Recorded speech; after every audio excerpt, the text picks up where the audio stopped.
Bienvenue sur le carrefour du Koutamakou, le lieu où le passé et l'avenir d'un peuple se rencontrent et se révèlent. Alors, cher invité, bonsoir. Bonsoir. Comment vous portez? Très bien. Ça fait plaisir, c'est un honneur pour moi de vous recevoir aujourd'hui sur le carrefour du Koutamakou. C'est notre première fois.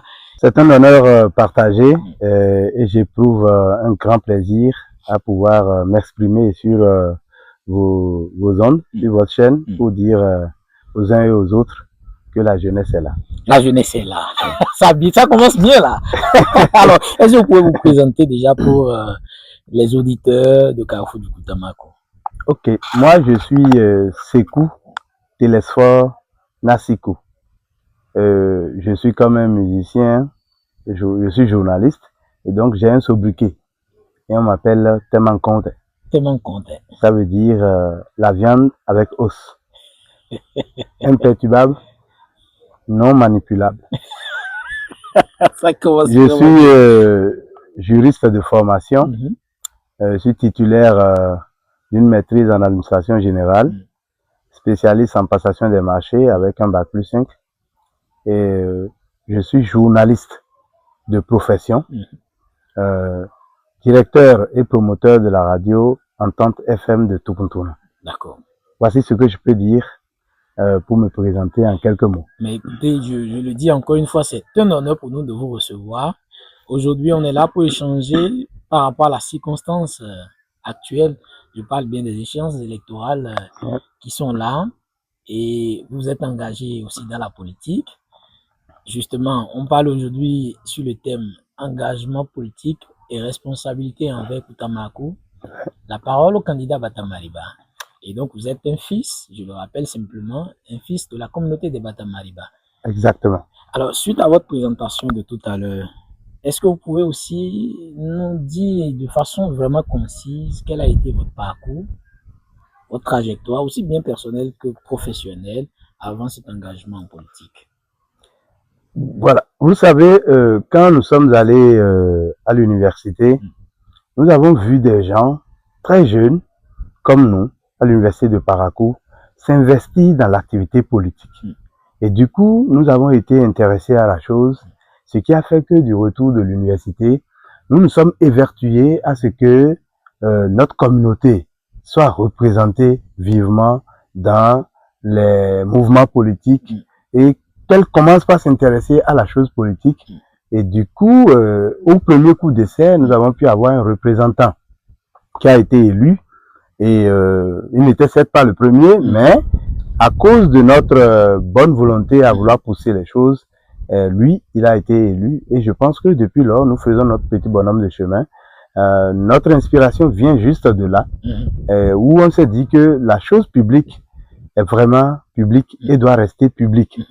Donc, s'extirper de la politique, c'est accepter de se faire humilier, c'est accepter de se faire diriger par des personnes que l'on n'aurait jamais souhaité.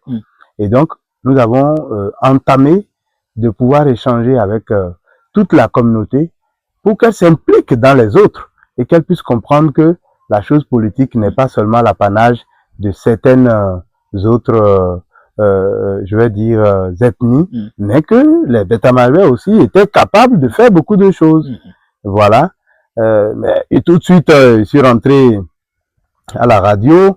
Vous savez, le journalisme, tout de suite, ne rimant pas avec la politique, il fallait faire le choix de suivre, de voir comment, d'accompagner des gens pour qu'ils puissent aller au devant de la scène et que nous restions derrière pour vraiment encadrer les équipes, bien que jeunes nous sommes, mais qu'on encadre les autres que nous avons pu envoyer. Et voilà donc, quelques années après, quelques mandats, je vais dire, aujourd'hui, l'instinct est là. Mais qu'est-ce qui a créé ce déclic? Pourquoi maintenant?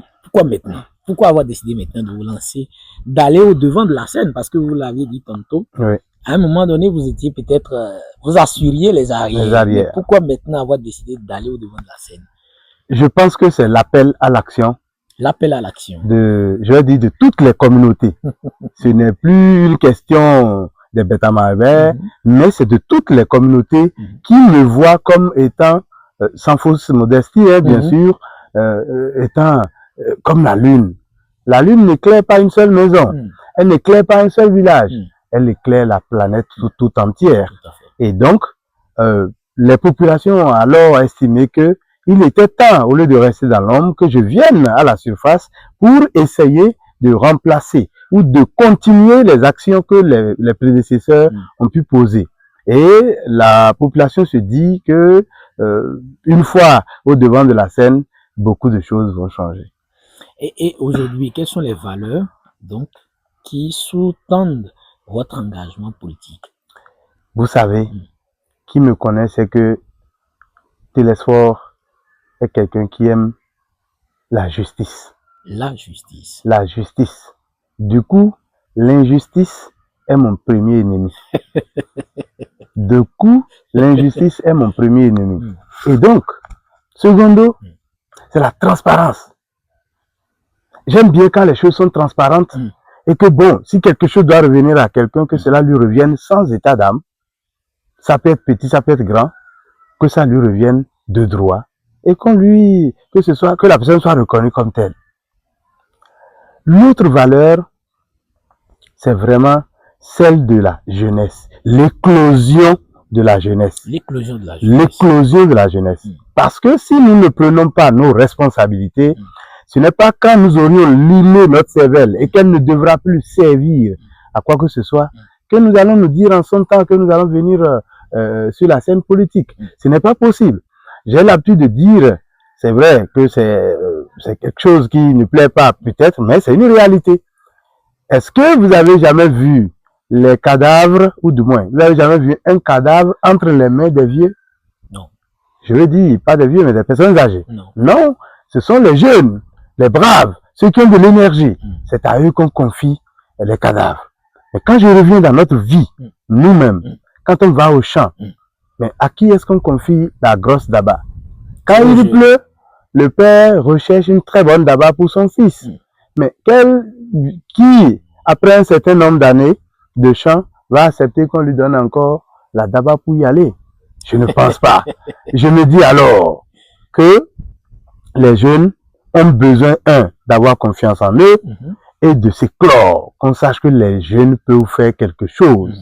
Et c'est pour cela aussi que j'ai pensé que c'était le moment qui est arrivé. Vous ne pouvez pas être toute votre vie petit. Vous allez grandir un jour. Et quand vous grandissez, vous savez que vous allez mourir également un autre jour. Du coup, dès que votre tour arrive, il faut que vous puissiez y aller avec toute la fermeté qu'il faut, toute la confiance en soi. Et puisque vous avez encore les ménages capables de sortir des stratégies, vous les sortez, vous les étalez, et puis vous allez à la victoire. Voilà. Alors, Monsieur Télésphore Sekou, Oui. je voudrais qu'on revienne maintenant sur la communauté. On a un peu parlé de vous personnellement. Parlons maintenant de la communauté de Batamariba. Quel regard vous portez sur l'animation de la vie politique au sein de notre communauté? Pardon pour la question, elle n'a pas pour vocation d'être ethnocentrique. Je sais que vous êtes dans une région avec d'autres ethnies, avec d'autres peuples frères. Oui. Mais déjà, je voudrais quand même que vous portiez un regard sur la vie politique au sein de notre communauté. Il est clair que si ce n'est pas ces dernières années quand même, il faut le reconnaître, notre communauté a baissé d'un cran en tout ce qui concerne la politique. Ah bon? Parce que quand on a connu les grands hommes, je vais citer les Philippe Nyamou, les Nda Théophile, les Nata Théophile, mais c'était de grands hommes qui ont tenu la politique en haleine. Ils ont tenu les gens dans le milieu politique. Tout cela, c'était de grandes personnalités. Mais après eux, notre communauté, en un mot, a sombré. Elle a sombré. Si ce n'est que maintenant que la mayonnaise est en train de prendre, il faut être honnête et le reconnaître.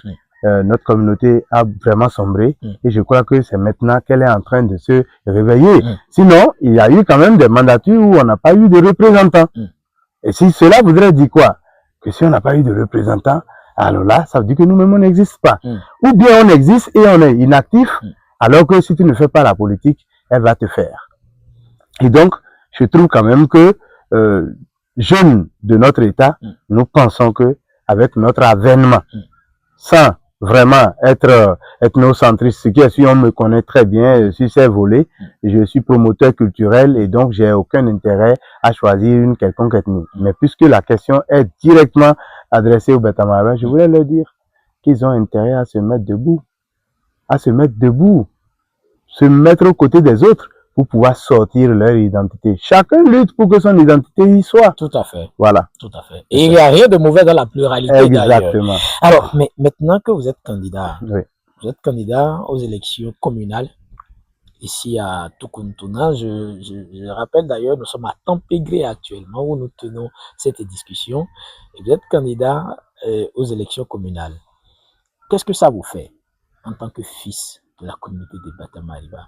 Qu'est-ce que ça vous fait de vous dire aujourd'hui d'être en train de faire ce combat-là, si je peux l'appeler ainsi? Oui, mais vous savez, je voudrais préciser que je ne suis pas un simple candidat. C'est moi qui conduis la liste du bloc républicain ici à Tempégré. Cela voudrait dire que toutes les autres communautés ont fait confiance, entièrement confiance à la communauté Otamari. Oui. Et donc, comme je le disais à certains de mes parents un autre jour, je leur ai dit ceci, personne n'a peur de la mort, hein. Tout le monde a peur de la honte. Et donc, toute la communauté doit s'aligner vite et bien, se lever comme un seul homme et montrer que oui, elle méritait qu'on lui fasse confiance. Et que cette confiance ne doit pas être trahie.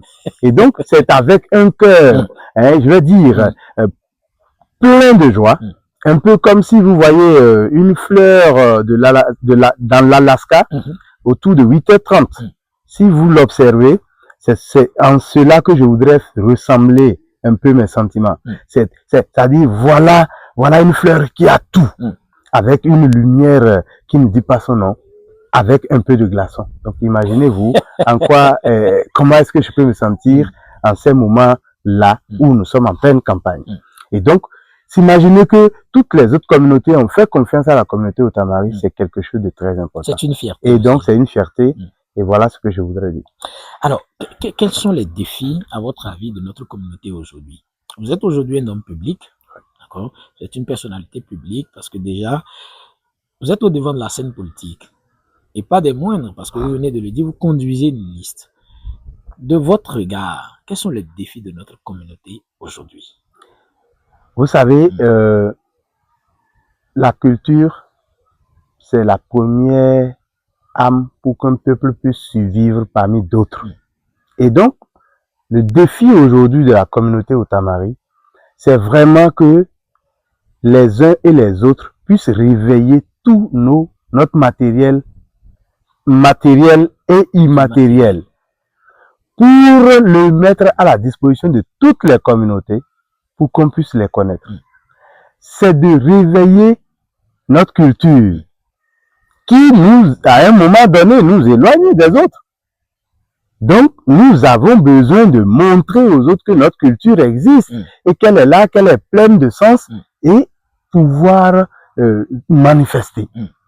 Et je pense qu'au-delà du Factam, nous devons descendre dans les autres communautés, dans les autres villages, pour organiser des manifestations, pour que les uns et les autres sachent que, ah oui, nous avons une culture intéressante, et pourquoi ne pas l'adopter? Et même classé au patrimoine mondial de l'UNESCO.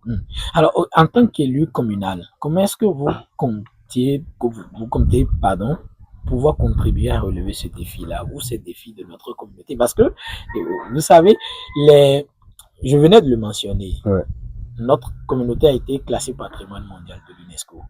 Nous sommes à Tempégré aujourd'hui. Notre communauté ne se trouve pas seulement à Tukuntuna, elle s'étend à Natitengu, à Bukumbe, et même elle est à cheval entre le Bénin et le Togo. Ouais. Alors, vous, avec ce classement au patrimoine mondial de l'UNESCO, vous, élus, comment est-ce que vous pensez que vous pouvez contribuer à relever ce défi qui est d'affirmer encore plus notre culture, comme vous venez de le dire? Vous savez, qui me connaît sait que je me bats pour la culture et pas seulement pour la culture tamari. Tel que je vais le dire ici pour la culture tamari, c'est comme ça que je le ferai pour les autres qui sont dans je veux dire, la périphérie, qui sont dans ma zone d'influence. Et donc, qu'est-ce que je ferai? Je vais me mettre à pouvoir organiser des festivals au cours desquels nos différentes danses, nos différentes prestations humoristiques, nos contes vont être valorisés. Et sur le territoire de Koutamaru, il n'y a pas que exclusivement les bêtes amaribères. Et donc, de la même façon on va le faire pour le peuple Otamari, c'est de la même façon qu'on va le faire pour les autres. Et cela pourrait permettre au territoire de Koutamaru de pouvoir se faire voir. Parce que l'UNESCO, ce n'est pas rien. C'est beaucoup de choses. Et donc, nous allons nous évertuer à faire la promotion de notre habitat. Notre habitat doit être promu. Et donc, une fois promu, notre culture doit être promue. Nos arts plastiques, nos arts, puisque nous travaillons avec les herbes, comme on le dit en langue, donc nous devons promouvoir tous ces éléments. Il y a des éléments qui sont en train de vouloir disparaître et je pense que nous devons rapidement nous rattraper auprès des anciens qui sont encore là. C'est d'inventorier ceux-là qui sont encore capables de pouvoir nous mettre à disposition ces différents éléments pour le plaisir du peuple tamari. Mais c'est intéressant quand vous le dites parce que le pouvoir public, d'une manière ou d'une autre, a son rôle à jouer dans cette vision, dans cette dynamique de valoriser, ou j'allais dire même de revaloriser notre culture. Et fort heureusement, on aura sans doute des conseils communaux Batamari Barana, Titengu, à Boukoumbe et éventuellement à Tukuntuna. Comment est-ce que vous voyez la collaboration entre vous, élus? Et même au-delà des élus communaux, on aura certainement des députés. C'est évident. Quand on regarde aujourd'hui un peu le tableau qui se présente à nous, on aura certainement des députés. Comment est-ce que vous voyez, vous, la collaboration entre ces hommes politiques, entre ces hommes publics, pour pouvoir valoriser notre culture? Voilà, donc vous savez, c'est aussi ce qui manque. Et c'est ce qui a manqué à un moment donné. Quand vous voyez les premières heures du FATAM, vous allez voir que c'était et élus et cadres nommés de la communauté, tous mouillaient le maillot. Et je pense que c'est le grand défi actuellement, dès que nous serons élus, que vous soyez député, conseiller de village, délégué, que vous soyez maire ou chef d'arrondissement, en tout cas que vous soyez élu, il faudra un cadre de concertation pour pouvoir échanger et insuffler une nouvelle dynamique. Un cadre de concertation. Un cadre de concertation. C'est intéressant. Pour insuffler une nouvelle dynamique, aux côtés, bien sûr, de la Commission nationale de linguistique d'Itamari, la CNLD.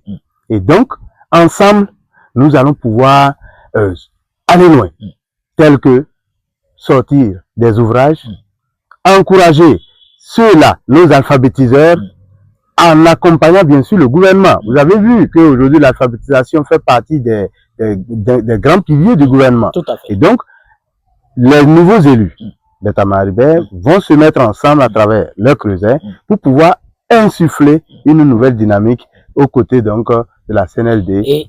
Et quand vous le dites, vous ne pensez pas que les couleurs politiques différentes pourraient peut-être être, je ne sais pas, un obstacle? Non, du tout pas, du tout pas. Je pense que nous sommes au-delà. Nous sommes au-delà. Même si vous voyez la campagne qui se fait cette année, vous verrez que elle se fait sans attaque. Elle se fait sans attaque. Après tout, nous sommes les mêmes. Et donc, que tu sois un élu de Tukuntuna, un élu de Natengu, un élu de Boukombe, quelle que soit votre couleur politique, la culture vous rassemble. La preuve, quand on veut aller au couvent, est-ce qu'il y a question de politique? Non, il n'y a pas. Quand on va dans le tata familial, est-ce qu'il y a question de député là-bas? Est-ce qu'il y a question de maire? Est-ce qu'il y a question de chef village? Il n'y en a pas. Et donc, je pense que c'est une question d'esprit. Et donc, dans cette dynamique, nous allons œuvrer pour que chacun puisse dépasser sa position sociale pour entrer dans l'air culturel. Et montrer que dorénavant, par exemple, que tous les élus doivent pouvoir cotiser pour pouvoir appuyer l'institution qui est là, telle que la CNLD. C'est soit une belle action. Et voilà, donc voici des choses auxquelles nous devons penser. Et c'est cela qui permettra de pouvoir valoriser tout ce que nous avons comme espace, tout ce que nous avons comme l'art culinaire, les danses et autres, de pouvoir les valoriser. Tout à fait. Et donc, Vous avez vu, pendant longtemps, nous sommes restés, je vais dire, un peu renfermés, mais aujourd'hui, quand on invite les troupes, vous avez constaté qu'il y a des gens qui ont formé des groupes qui ne sont pas des nôtres, mais qui dansent nos danses. Tout à fait. Et donc, c'est la preuve que nous avons encore du boulot. On doit se mettre à l'œuvre et sortir encore de nouvelles. Je sais que Tukonti, par exemple, ça, c'est quelque chose que tout le monde danse. Mais quand on parle de Tiadat, qui connaît ça? Et donc, il faut sortir ça pour que les gens voient. Quand on parle de Kousepilou, qui connaît ça? Quand on parle de Kabini, qui connaît? Voici des aspects qu'il faut ressortir. Et à travers quoi on peut le faire? Il faut un creuset qui échange, qui met les moyens en place. Vous avez beau avoir une politique, si vous n'avez pas les moyens, faites quoi?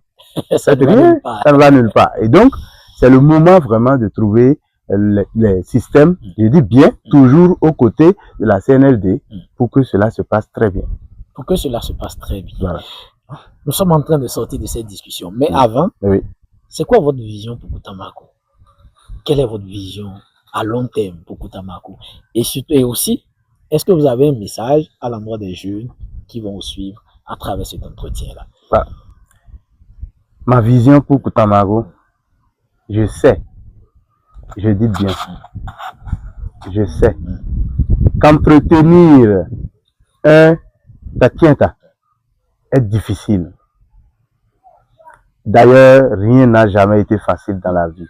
Même pour se laver la main et envoyer une boule de pâte dans la bouche, c'est du travail. Et donc, je sais que ce n'est pas facile. Mais la première des choses que je voudrais, c'est que chaque Otamari se dise qu'il doit avoir un tata chez lui. Un Tatienta chez lui. Il doit l'avoir chez lui. Ne serait-ce qu'au village. Et que dans nos constructions modernes, nous puissions construire, ne serait-ce que sous forme de Tatienta. Notre valeur, notre culture, la preuve, je porte 2 bracelets là. C'est pas moi qui ai décidé de les porter, c'est que nous puissions, bien qu'allant vers les autres cultures, nous puissions conserver ce qui est utile dans notre culture. Parce qu'un peuple sans culture, c'est comme, je ne sais pas s'il y a une rivière sans eau. Et donc, il faut vraiment le savoir. L'autre aspect, par rapport à la jeunesse, c'est que, premièrement, la jeunesse doit se faire confiance. Vous devez avoir confiance en vous. Ou du moins, nous devons avoir confiance en nous-mêmes. Et dès que nous avons confiance en nous-mêmes, avoir une oreille attentive du côté des plus âgés qui ont de l'expérience et en tirer ce qui est bien de leur vie pour préparer notre avenir. Et donc, conserver le patrimoine matériel et immatériel de Kutamaku. Télésphore Sekou, Merci. Merci beaucoup. Un dernier mot peut-être? Oui, mais c'est juste d'exhorter les uns et les autres à toujours rester câblés sur Carrefour de Kutamaku. Et je voudrais d'ailleurs te dire, comme je te l'ai dit en sourdine, je vais le répéter ici pour les auditeurs et autres, c'est une mine d'or pour Kutamaku. Et nous devons protéger le Carrefour de Kutamaku et nous devons soutenir le Carrefour de Kutamaku pour que vive Otamari, pour que vive notre culture du Tamari. Je suis très heureux, très ému et surtout très honoré de vous avoir reçu aujourd'hui sur Carrefour de Kutamaku pour échanger naturellement sur l'engagement politique et la responsabilité envers Kutamaku, la parole au candidat Watamariba. Merci encore une fois, Télésphore Sekou. On va certainement se retrouver bientôt. C'est clair. Peut-être sous une autre casquette, on ne sait jamais. C'est notre souhait. D'ici là, en tout cas, portez-vous bien, monsieur Télésphore. Merci. Et merci à vous, chers auditeurs, chers amis de Carrefour du Kutamaku. Merci de nous avoir suivis. On se donne rendez-vous très bientôt pour un autre rendez-vous. D'ici là, portez-vous bien.